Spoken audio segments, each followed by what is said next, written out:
Hello friends, welcome back to my YouTube channel. तो आज का अपना टॉपिक है ब्रेन। तो जानते हैं ब्रेन क्या है। सोचिए, ब्रेन आपकी बॉडी का एक ऐसा हेड क्वार्टर है जहाँ 24/7 काम चलता रहता है। जैसे ब्रेन हमारी बॉडी का मास्टर स्विच बोर्ड है। आप जो भी करते हैं, चाहे वो डेलिब्रेट हो जैसे चलना, या फिर ऑटोमेटिक जैसे पल के झपकाना, और उसका कमांड ब्रेन से ही निकलता है। ये आपकी बॉडी के हर ऑर्गन्स को इंस्ट्रक्शन भेजता है कि कब और कैसे काम करना है। बिना ब्रेन के हमारी बॉडी का ऐसी कार की तरह होगी जिसका इंजन तो स्टार्ट है पर ड्राइवर गायब है उसका। ब्रेन एक बेहद फास्ट प्रोसेसर की तरह काम करता है।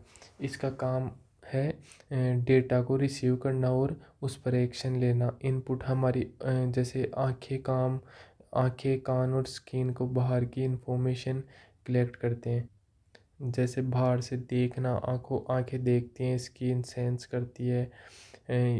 जो क्या जैसे कि कान सुनते हैं, हमारी आंखें, कान और स्किन बाहर की दुनिया से इंफॉर्मेशन कलेक्ट करती है।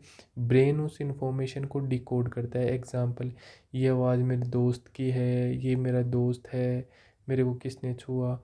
फिर ये बॉडी को रिस्पॉन्स देने के लिए बोलता है। एग्जाम्पल, स्माइल, या फिर जैसे कोई दोस्त आया तो हेलो करो, किसी ने आपके टच किया तो उसकी तरफ देखना। ये सब ब्रेन ब्रेन बताता है अपने को। ब्रेन सिर्फ लाइव काम नहीं करता, ये अपनी एक सुपर हार्ड ड्राइव भी है। स्टोरेज, ये हमारी यादों यानी मेमोरीज, किसी से सीखी हुई बातों और पुराने एक्सपीरियंस को स्टोर करने का काम करता है। जब हमें किसी चीज़ की ज़रूरत होती है, जैसे एग्ज़ाम में आंसर या किसी का नाम, तो ब्रेन उस फाइल को डाटाबेस से निकाल कर तुरंत हमारे सामने ले आता है। जैसे एक एग्ज़ाम्पल से समझे तो, अगर आप एक गर्म कप को छू लेते हैं तो सेंसर्स ने सिग्नल भेजा, यानी इनपुट। ब्रेन ने तुरंत समझ गया कि ये खतरनाक है, तो उसने प्रोसेसिंग की, उसने हाथों को झटके से हटाने का ऑर्डर दिया यानी कंट्रोल किया, और इस इवेंट को याद कर लिया ताकि आगे से आप ध्यान रखें, यानी मेमोरी में रखें कि गर्म चीज़ को छूना नहीं है। तो ब्रेन के तीन टाइप्स होते हैं: fore brain, mid brain and hind brain. Fore brain को अपन प्रोजेंसिफेलॉन बोलते हैं, मिड ब्रेन को अपन मीजेंसेफेलॉन बोलते हैं, और हिंड ब्रेन को अपन रोम्बेनसेफेलॉन बोलते हैं। तो ब्रेन कितने टाइप का हो गया? तीन टाइप का हो गया। ये वाला जो आपको दिख रहा है ऑरेंज कलर का, ये तो हो गया अपना फोर ब्रेन। ये जो बीच में ग्रीन कलर का दिख रहा है, ये हो गया अपना मिड ब्रेन। और ये जो अपने को नीचे रेड कलर का दिख रहा है या फिर मैरून कलर का दिख रहा है, ये हो गया अपना हिंड ब्रेन। जैसे ये वाला पार्ट हो गया अपना सेरिब्रम, ये हो गया सेरिबेलम। अब जैसे इस सेरिबेलम को हटा दें अपन, और ये मिड ब्रेन, और ये क्या हो गया, ये अपनी हो गई ब्रेन स्टेम हो गई, जो नीचे जाके स्पाइनल कोड से मिल जाती है। अब फोर ब्रेन के दो टाइप्स होते हैं, टीलियनसेफेलोन एंड डायनसेफेलोन। टीलियनसेफेलोन में आता है अपना सेरिब्रम, बेसल न्यूक्लियाई, हिप्पोकैम्पस। डायनसेफेलोन में आते हैं अपने thalamus, hypothalamus, subthalamus, epithalamus, metathalamus, optic nerve, nerve retinal, posterior pituitary. और हिंड ब्रेन के भी दो टाइप्स होते हैं, मेटेनसेफेलोन और माइनसेफेलोन। मेटेनसेफेलोन में आते हैं पोन्स, सेरिबेलम, और माइनसेफेलोन में आते हैं मेडुला ओब्लोंगेटा। अब इनके बारे में थोड़ा एक जान लेते हैं कि ये क्या होते हैं। तो सबसे पहले देखते हैं सेरिब्रम के बारे में। तो सबसे पहले बात करते हैं सेरिब्रम के बारे में, जो कि अपने टीलेंसेफेलोन का एक पार्ट है। The largest part of brain responsible for higher order functions. तो सेरिब्रम दिमाग का सबसे बड़ा हिस्सा है। ये सारे हाई लेवल के काम जैसे सोचना, प्लानिंग और लॉजिक, यही करता है ये सारे काम। It is divided by the longitudinal fissures into two hemispheres connected by a thick band of nerve fibers called corpus callosum. बीच में एक गहरी दीवार होती है जिसे अपन लॉन्गिट्यूडनल फिशर कहते हैं, जो दिमाग को दो हिस्सों में बांटती है, लेफ्ट और राइट हेमिस्फीयर में बांटती है। दोनों साइड एक दूसरे के कॉर्पस कोलोसम नाम के फाइबर से जुड़े होते हैं ताकि इन्फॉर्मेशन एक्सचेंज हो सके दोनों हिस्सों में, एक से दूसरे हिस्सों में। इसके अंदर आता है cerebral cortex, the outer layer of grey matter cell bodies. It is folded into gyri ridges and sulci grooves to increase surface area. ये दिमाग की बाहरी परत लेयर होती है जो ग्रे मैटर से बनी होती है, जहाँ न्यूरॉन्स के सेल बॉडीज़ होते हैं। अब अपने ब्रेन में बहुत सारे फोल्ड्स होते हैं। उभरे हुए हिस्से को अपन ग्यारी और धारियों यानी खाली जगह को अपन सल्काई बोलते हैं। ये ऐसे होते हैं, ये इसलिए होते हैं ताकि कम जगह से ज़्यादा सरफेस एरिया मिल सके और दिमाग तेज़ काम कर सके। तो जैसे अपन बात करें किसकी, सेरिब्रल कोर्टेक्स की, तो ये ब्रेन की आउटर लेयर है जो किससे बनी होती है, ग्रे मैटर से बनी हुई होती है। फिर आते हैं इसके अंदर अपन बात करते हैं फ्रंटल लोब की। Contains the contains the precentral gyrus primary motor cortex which controls voluntary muscle movement। तो सेरिब्रल फ्रंटल लोब के अंदर इसमें प्रीसेंट्रल गायरस होते हैं जो हमारी मर्जी से होने वाली मूवमेंट्स, जैसे हाथ को उठाना या फिर चलना, इनको क्या करते हैं, कंट्रोल करते हैं। It also houses Broca's area speech production in the dominant hemisphere. यहाँ ब्रोकाज एरिया होता है जो हमें बोलने में हेल्प करता है। अगर इसमें चोट लग जाए तो इंसान समझ तो पाएगा पर बोल नहीं पाएगा। कोई भी चीज़ को अगर आपको कोई कुछ बोलेगा तो आपको समझ में तो आ जाएगा कि वो क्या बोल रहा है, लेकिन आप उसका कुछ रिस्पॉन्स नहीं कर पाओगे, बोल नहीं पाओगे, उसका कोई जवाब नहीं दे पाओगे। तो बात करें फ्रंटल लोब की, तो ब्रेन में ये वाला जो पार्ट है, ये वाला पार्ट, इस पार्ट को बोलते हैं फ्रंटल लोब, जो अपने जैसे फेस के आगे की तरफ वाला पार्ट है ये। तो ये वाला पार्ट हो गया फ्रंटल लोब। ये वैसे तो पूरा क्या है, सेरिब्रम है, लेकिन ये सेरिब्रम का जो ये सामने वाला पार्ट है इसको अपन क्या बोलते हैं, फ्रंटल लोब। फिर बात करते हैं इसके बाद में अपन बात करते हैं पेराइटल लोब की। Contains the post central gyrus primary somatosensory cortex. It process tactile sensation like pain, temperature and proprioception। इसके अंदर पोस्ट सेंट्रल गायरस होते हैं जो क्या करते हैं, जो सेंसरी इन्फॉर्मेशन को रिसीव करते हैं। ये दर्द यानी पेन, ठंड, गर्मी यानी टेम्परेचर और टच को महसूस करने में हेल्प करता है। प्रोसिपिसिपेशन का मतलब है बिना देखे ये पता होना कि आपके हाथ पैर कहाँ हैं। जैसे आपका हाथ पीछे की तरफ है तो बिना देखे आपको पता लग जाता है कि पीछे की तरफ है। तो इसका मतलब होता है कि बिना देखे आपको अपने हाथ पैरों का पता लगना। तो प्रोप्रियोसिपेशन का मतलब आपके समझ में आ गया होगा। फिर आता है इसके अंदर टेम्पोरल लोब। तो पेराइटल लोब की अगर अपन बात करें, पेराइटल लोब कहाँ होता है, तो पेराइटल लोब ये वाला हिस्सा होता है जो ये ग्रीन कलर का आपको दिख रहा है, ये इस हिस्से को बात बोलते हैं अपन पेराइटल लोब। फिर बात करते हैं टेम्पोरल लोब की। तो टेम्पोरल लोब जो ये आपको ब्लू कलर का दिख रहा है, इस वाले हिस्से को अपन बोलते हैं temporal lobe. Contains the primary auditory cortex deep within. It houses the hippocampus यानी memory formation and amygdala emotion processing. It also contains ring Wernicke's area language comprehension. तो टेम्पोरल लोब मतलब कानों के पास का हिस्सा भी बोलते हैं अपन इसको।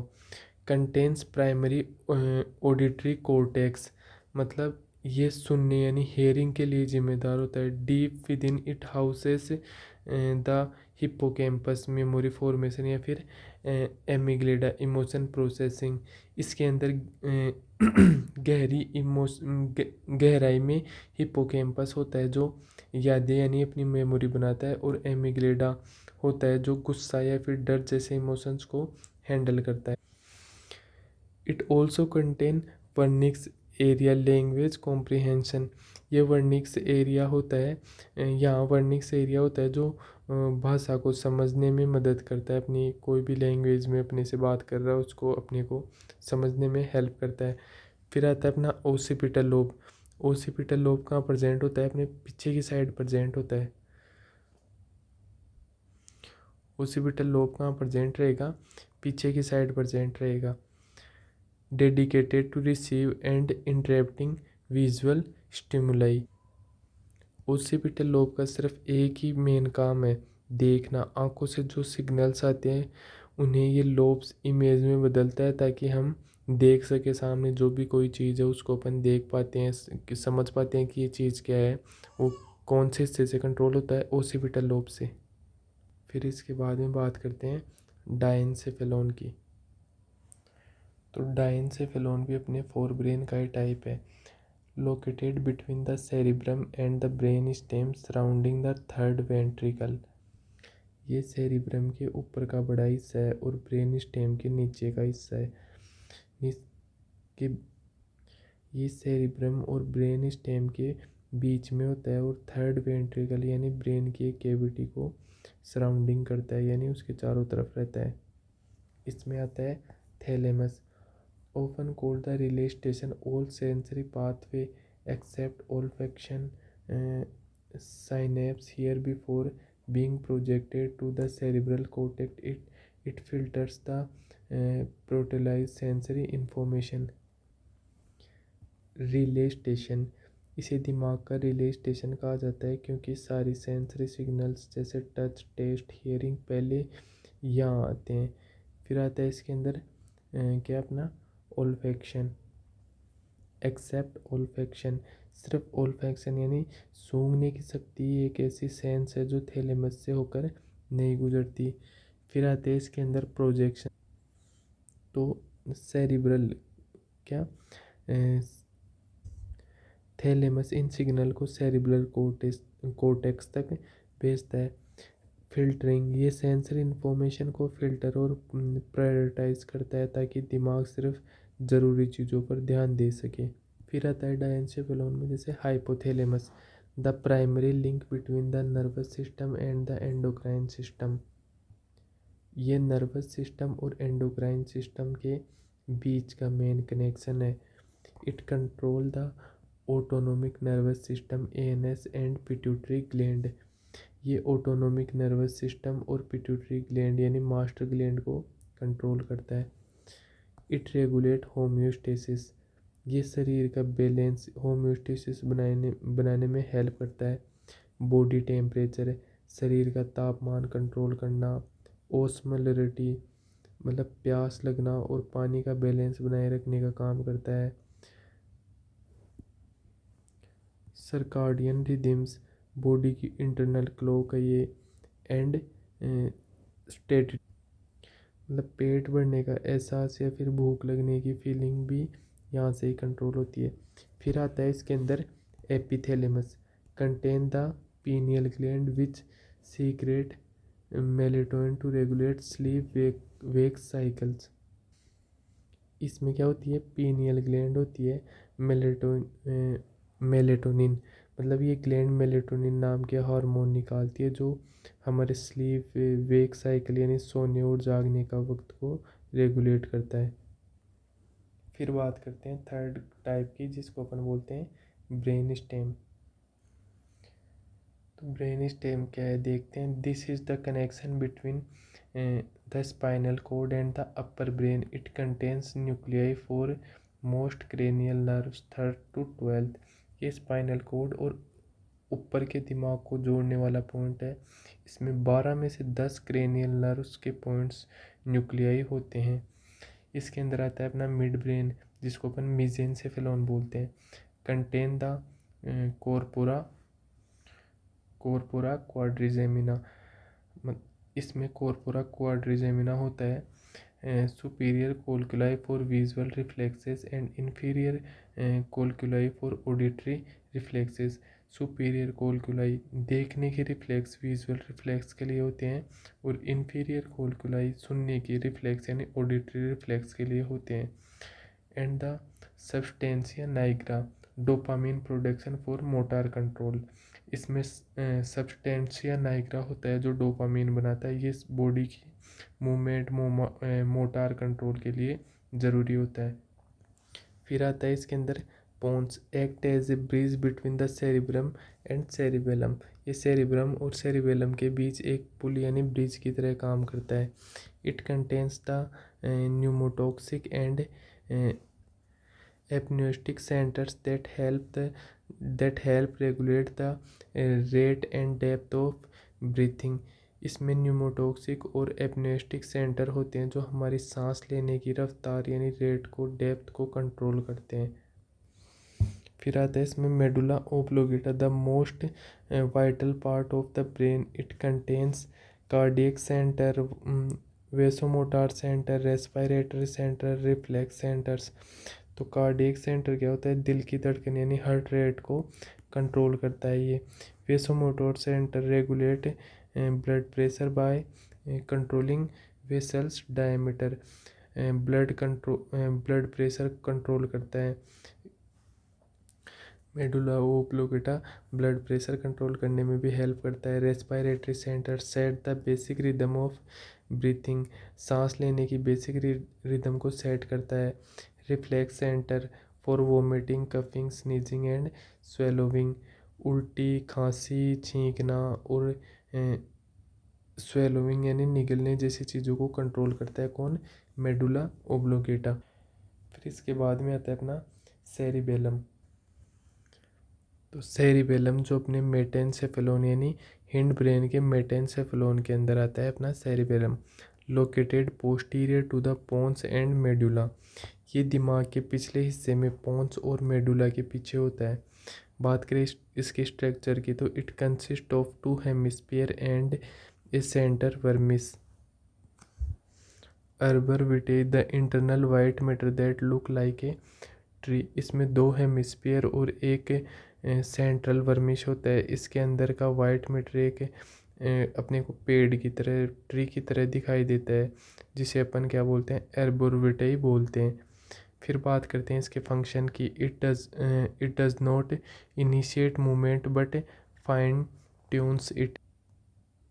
ये मूवमेंट शुरू इनिशिएट नहीं करता बल्कि उसे फाइन ट्यून करता है।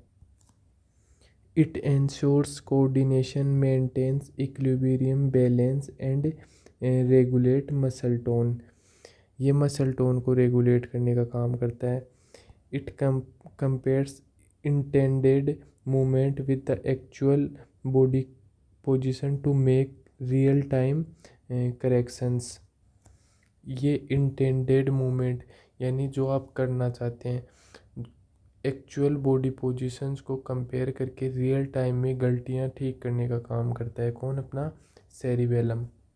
तो अपना टॉपिक ब्रेन यहीं पे कंप्लीट होता है। एक बार एक क्विक समरी कर लेते हैं। तो सबसे पहले बात की अपन ने सेरिब्रम की, जो टीलेंसेफेलोन में आता है। ये ब्रेन का सबसे बड़ा पार्ट है जो थिंकिंग, मेमोरी और वॉलेंट्री मूवमेंट, मोटार कोर्टेक्स को कंट्रोल करता है। इसके चारों lobes, frontal, parietal, temporal, occipital अलग अलग काम जैसे स्पीच, टच, हियरिंग और विज़न को संभालते हैं। फिर बात की अपन ने डायंसेफेलोन। इसमें थैलेमस जैसे रिले स्टेशन सिग्नल को फिल्टर करता है। हाइपोथैलेमस बॉडी को बैलेंस करता है। टेम्परेचर, प्यास, भूख प्यास बनाए रखता है। और एपिथैलेमस स्लीप साइकिल को रेगुलेट करता है। फिर बात की अपन ने इसमें ब्रेन स्टेम की। ये लाइफ सपोर्ट सिस्टम है जो मिड ब्रेन रिफ्लेक्सेस को संभालता है। पोन्स ब्रीथिंग को रेगुलेट करता है। और मेडुला ओब्लोंगेटा दिल की धड़कन और बीपी जैसे ज़रूरी कामों को कंट्रोल करता है। फिर बात की अपन ने सबसे लास्ट में सेरिबेलम की, जो कि अपने मेटेनसेफेलोन का पार्ट है। इसे छोटा दिमाग भी बोलते हैं अपन। ये मूवमेंट शुरू नहीं करता पर उसे स्मूथ बनाता है और बॉडी का बैलेंस और कोऑर्डिनेशन मेंटेन करता है। तो आज का अपना टॉपिक यहीं पे कंप्लीट होता है। अगर आपको वीडियो अच्छी लगी हो तो लाइक करें, शेयर करें, सब्सक्राइब करें। और इसमें कहीं पे कोई भी डाउट हो तो आप कमेंट सेक्शन में पूछ सकते हैं। Thank you for watching my YouTube video.